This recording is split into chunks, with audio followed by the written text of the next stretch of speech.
तो कहानी शुरू होती है जंगल से, जहाँ पर वो यूल अपने प्यार हेसियोन के साथ भाग रहा होता है और कुछ लोग उसे मारने के लिए उसके पीछे भाग रहे होते हैं।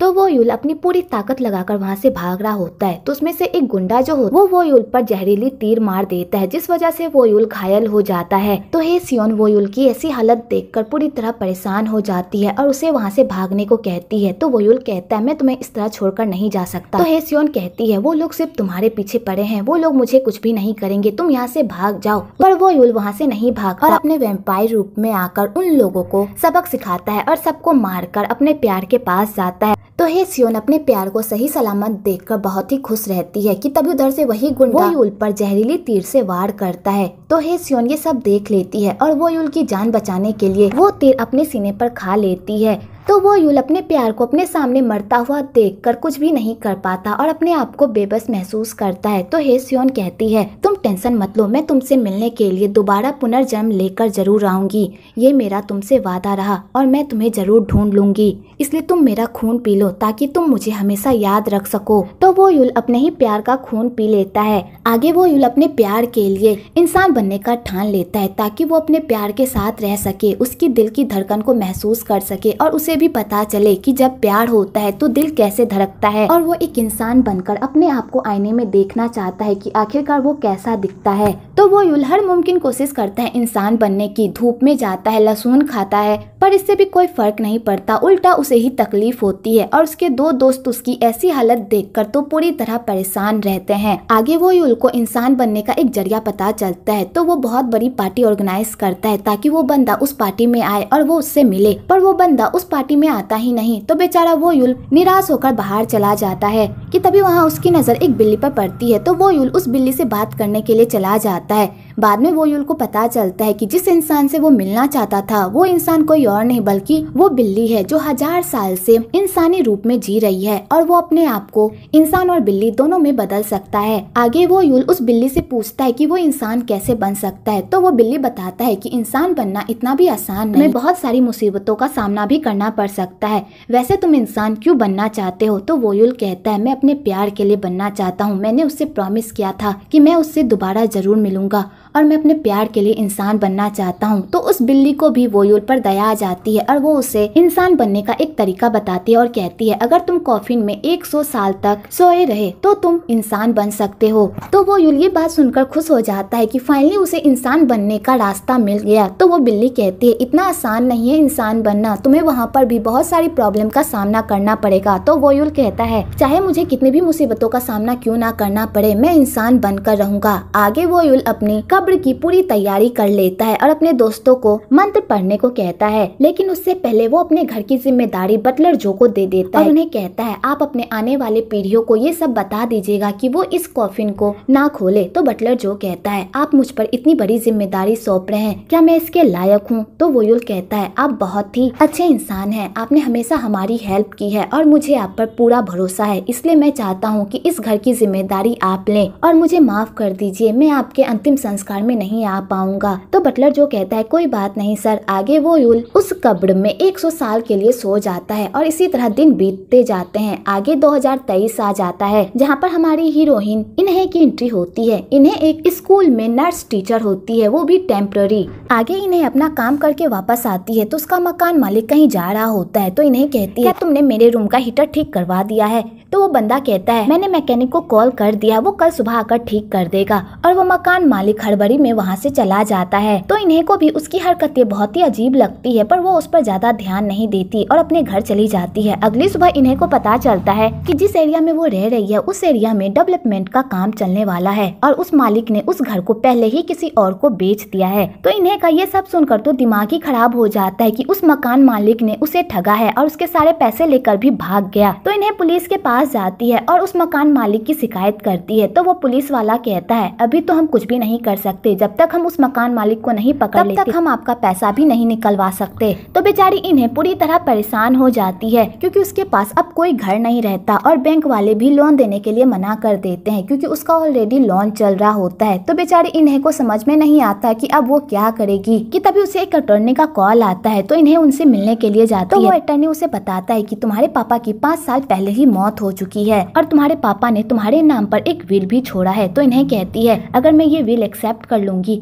तो मुझे अपने पापा के सारे कर्जे को भी एक्सेप्ट करना होगा ना। तो वो अटॉर्नी कहता है तुम्हारे पापा के ऊपर कोई भी कर्जा नहीं था, उल्टा तुम्हारे पापा के नाम पर तो एक बड़ा सा घर है और उनके बैंक अकाउंट में कुछ पैसे भी हैं। तो इन्हें ये सुनकर राहत महसूस करती है, पर उसे बहुत बुरा लगता है कि उसके पापा के बारे में उसे कुछ भी पता नहीं चला क्योंकि इन्हें को लगता है कि उसके पापा अभी भी जिंदा हैं। आगे इन्हें अपने पापा के पुराने घर को देखने के लिए जाती है और वो इतना बड़ा घर देखकर तो पूरी तरह हैरान हो जाती है। तो उसे उस घर की तरफ एक सीक्रेट दरवाजा दिखता है। तो इन्हें उसके अंदर जाती है तो वहाँ पर उसे एक कॉफिन दिखता है। तो इन्हें उस कॉफिन को देखकर पूरी तरह हैरान हो जाती है और इन्हें उस कॉफिन को खोलने के लिए जाती है और पूरी मेहनत के साथ उस कॉफिन को खोल देती है। तो इन्हें जैसे ही उस कॉफिन के अंदर वो यूल को देखती है वो तो पूरी तरह शॉक्ड हो जाती है। इधर वो यूल की भी नींद टूट जाती है और उसे लगता है कि उसने अपने 100 साल पूरे कर लिए हैं, अब वो एक इंसान बन गया है। और वो यूल इसी बात को लेकर बहुत ही खुश हो रहा होता है और वो इन्हें को बटलर जो का रिश्तेदार समझने लगता है। तो इन्हें कहती है मुझे तुम्हारे बारे में कुछ भी नहीं पता और ये बटलर जो कौन है। तो वो यूल कहता है क्या तुम्हारा दिमाग खराब है। तो इन्हें कहती है दिमाग तो तुम्हारा खराब है, आजकल की दुनिया में कहाँ वैम्पायर होता है, तुम यहाँ से जाते हो कि मैं पुलिस को बुलाऊं। तो वो यूल को ये सब थोड़ा अजीब लगता है और वो जाकर शीशे में अपना चेहरा देखता है तो उसका चेहरा पूरी तरह धुंधला दिखता है। तो वो यूल को समझ में आ जाता है कि कुछ न कुछ गड़बड़ जरूर है। तो वो इन्हें से पूछता है कि आज कौन सी तारीख है। तो इन्हें उसे तारीख बताती है। तो वो यूल को पता चल जाता है कि उसके 100 साल पूरे होने में बस एक दिन बाकी था। तो वो यूल को ये जानकर बहुत ही गुस्सा आता है कि उसके 100 साल पूरे होने में बस एक ही दिन बाकी था, लेकिन इन्हें ने उसे एक दिन पहले ही उठा दिया। तो वो यूल अपना सारा गुस्सा इन्हें पर निकालता है और उसे डराने लगता है और कहता है तुमने मेरी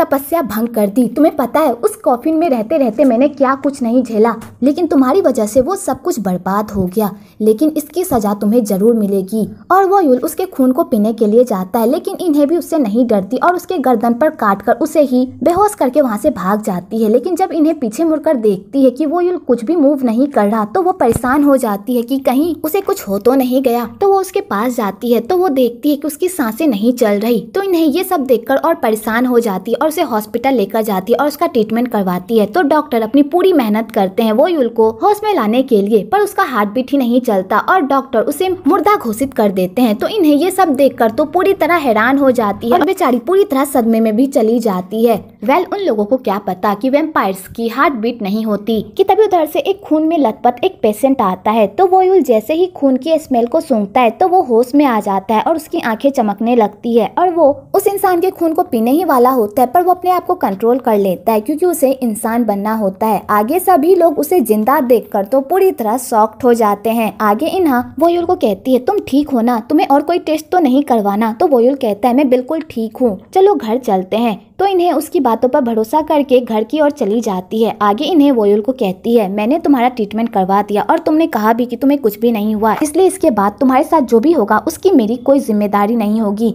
और इन्हें वो यूल को वहीं पर छोड़कर वहां से चली जाती है। तो बेचारा वो यूल चिल्लाते रह जाता है कि मुझे यहाँ पर छोड़कर क्यों जा रही हो, पर इन्हें उसकी एक बात भी नहीं सुनती। आगे वो यूल पूरे शहर को घूमता है पर उसे पूरा शहर बहुत ही अजीब लगता है और उसे समझ में नहीं आता कि वो अपने घर को कैसे ढूंढे। तो रास्ते में उसे 2 औरत मिल जाती है, उससे वो अपने घर का पता पूछता है और उसी पते के अनुसार वो अपने घर पर पहुंच जाता है और अपने घर जाकर वो बहुत ही खुश होता है। इधर इन्हें भी उस घर में शिफ्ट हो जाती है और अपना सारा सामान लेकर वहां पर आ जाता है और यहाँ पर फिर से इन दोनों की मुलाकात हो जाती है। तो वो यूल इन्हें को समझाने की कोशिश करता है कि वो वैम्पायर है और ये घर उसका है। उसने बटलर जो के साथ एक कॉन्ट्रैक्ट किया था कि वो 100 साल तक इस घर की रखवाली करे और उसके बाद वो ये घर उसे वापस कर दे। तो इन्हें कहती है क्या तुम्हारे पास कोई प्रूफ है कि ये घर तुम्हारा है। तो बेचारे वो यूल के पास कोई जवाब नहीं होता और वो कहता है ये सब सिर्फ तुम्हारी वजह से हुआ है, तुम्हारी वजह से मैं इंसान नहीं बन पाया। और इन्हें उसकी एक बात पर भी भरोसा नहीं करती और उसे लगता है कि ये इंसान पागल है। तो वो यूल को भी गुस्सा आ जाता है और वो कहता है तुम मेरी बात पर यकीन नहीं कर रही हो ना,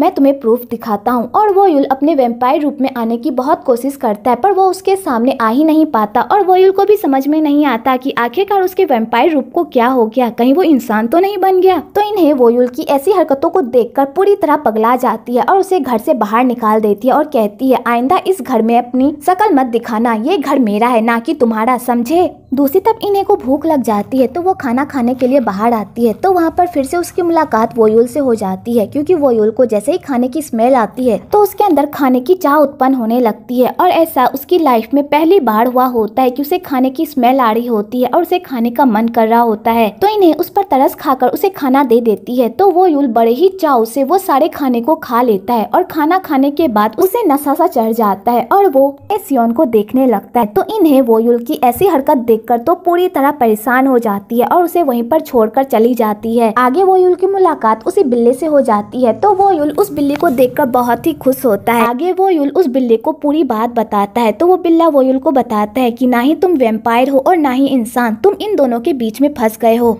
लेकिन मुझे एक बात समझ में नहीं आ रही, उस लड़की ने तुम्हारे कब्र को कैसे खोला, क्योंकि कोई भी मामूली इंसान उस कब्र को नहीं खोल सकता। मुझे लगता है कि उस लड़की के पास कुछ ऐसे पावर्स हैं जिसके बारे में हम नहीं जानते, इसलिए तुम्हें उस लड़की के साथ रहना होगा और उस पर नजर रखनी होगी, क्योंकि अगर उस लड़की को कुछ भी हो गया तो तुम्हारी इंसान बनने की सारी चाह बर्बाद हो जाएगी। इसलिए तुम्हें उस लड़की के साथ रहना होगा और उसकी रक्षा करनी होगी। अगले दिन रियल एस्टेट वाले इन्हें के घर को तोड़ने लगते हैं। तो इन्हें उन्हें रोकने की बहुत कोशिश करती है पर वो नहीं रुकते, क्योंकि उन्हें ऊपर से ऑर्डर मिले होते हैं। तो बेचारी इन्हें अपने सामान को समेट रही होती है कि तभी वहाँ पर दोसिक आ जाता है और दोसिक इन्हें को ऐसी हालत में देखकर तो पूरी तरह हैरान हो जाता है। एक्चुअली दोसिक और इन्हें एक दूसरे को कॉलेज से ही जानते हैं और दोसिक इन्हें से प्यार भी करता है, पर इन्हें को इस बारे में कुछ भी पता नहीं होता। आगे दोसिक इन्हें को कहता है अगर तुम्हें कभी भी मेरी जरूरत हो तो प्लीज मुझे कॉल करना। तो इन्हें कहती है जरूर, और वो वहाँ से चली जाती है। आगे इन्हें मायूस होकर जा रही होती है कि तभी उसकी मुलाकात अपने मकान मालिक से हो जाती है। तो इन्हें जैसे ही अपने मकान मालिक को देखती है उसका गुस्सा तो 7वें आसमान पर पहुँच जाता है और वो उससे पैसे मांगने लगती है,